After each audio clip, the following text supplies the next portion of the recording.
రావాలని కోరుకుంటున్నాను. ఏలూరు జిల్లా పోల కార్యాలయంలో టీడీపీ వ్యవస్థాపకులు ఉమ్మడి ఏపీ మాజీ సీఎం నందమూరి తారక రామారావు జన్మదిన వేడుకలను ఘనంగా నిర్వహించారు. ఎన్టీఆర్ చేసిన సేవలను స్మరించుకుని నివాళులు అర్పించారు. అనంతరం ఎమ్మెల్యే శ్రీ బాలరాజు మాట్లాడుతూ తెలుగు జాతి ఆత్మగౌరవాన్ని నిలబెట్టిన నాయకుడు అన్న ఎన్టీఆర్ అని, ప్రజలే దేవుళ్లు, సమాజమే దేవాలయమని నమ్మిన మహర్షి ఎన్టీఆర్ అని ఎమ్మెల్యే కొనియాడారు. ఈ కార్యక్రమంలో కూటమి నాయకులు తదితరులు పాల్గొన్నారు. సమక్షంలో ఈరోజు కేక్ కటింగ్ చేయడం జరిగింది.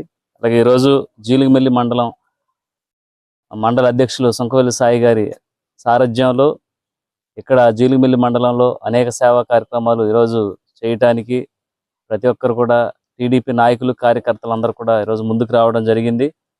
ఈరోజు ఆయన్ని ఆదర్శంగా తీసుకొని గతంలో ఏదైతే కొన్ని గ్రామాల్లో అభివృద్ధి లేకుండా ముందుకెళ్ళినటువంటి పరిస్థితుల్లో కేవలం ఒక ఎన్టీఆర్ గారు మాత్రమే కొత్త ప్రభుత్వాన్ని స్థాపించి ఆ ప్రభుత్వం ద్వారాగా రాజకీయ ఒరవడిని అందరికీ తెలియపరిచే విధంగా